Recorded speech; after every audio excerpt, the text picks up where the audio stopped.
Alors, Jacques Généo, le sous-titre de votre livre ne fait pas d'allusion.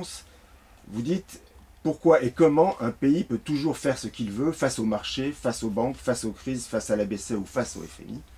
Est-ce que vraiment vous êtes sérieux quand vous dites que la mondialisation financière n'a pas réduit donc les capacités des gouvernements nationaux?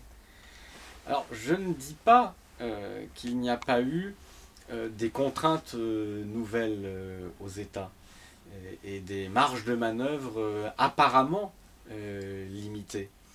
En effet, si vous prenez un État comme la France aujourd'hui, eh bien, par exemple, la France ne peut pas décider elle-même de sa politique monétaire, puisqu'elle est dans le cadre d'une union européenne, une union monétaire, et qui lui a enlevé une politique monétaire nationale. Elle ne peut plus modifier son taux de change puisqu'elle a une monnaie unique qui s'appelle l'euro. Elle ne peut pas interdire tel ou tel produit financier toxique puisqu'on n'a pas le droit de mettre des contraintes au mouvement de capitaux à nos frontières du fait des règles sur la libre circulation des capitaux, etc. Donc on peut faire une longue liste des contraintes qui pèsent sur un État national. Mais ces marges de manœuvre apparemment limitées ne sont pas des contraintes qui sont tombées du ciel, imposées par des martiens qui ont envahi la Terre, ou un complot de marchés financiers qui ont dit aux États, maintenant ce sera comme ça.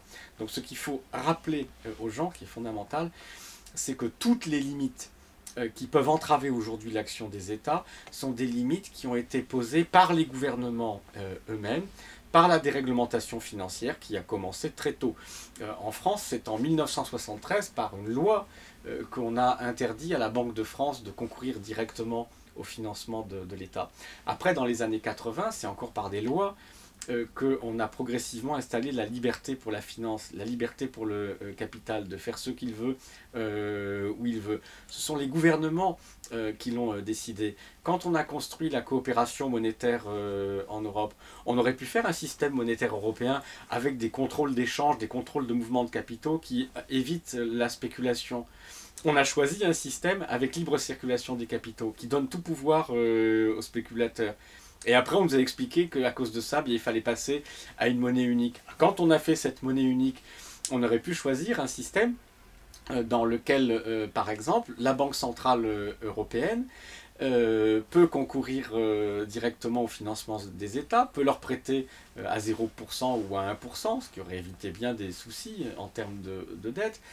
On aurait pu choisir un système où les capitaux circulent librement entre nous, entre Européens, ce qui est bien normal si on fait un marché unique entre Européens, mais ne circulent pas librement vis-à-vis du reste du monde, ce qui nous met évidemment à la merci de tous les mouvements spéculatifs internationaux.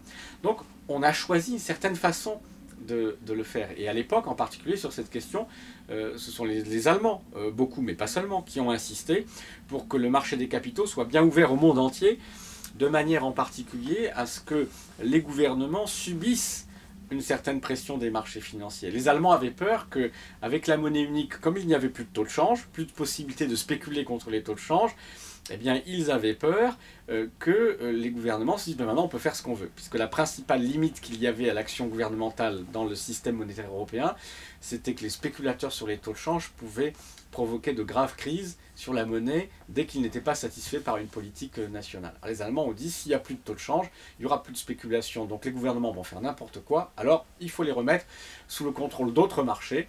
Ce sera le marché de la dette publique, le grand marché des capitaux. Quand les États emprunteront, désormais, ils devront emprunter sur un grand marché ouvert au marché mondial, et donc ils seront soumis au jugement des marchés, au jugement des agences de notation.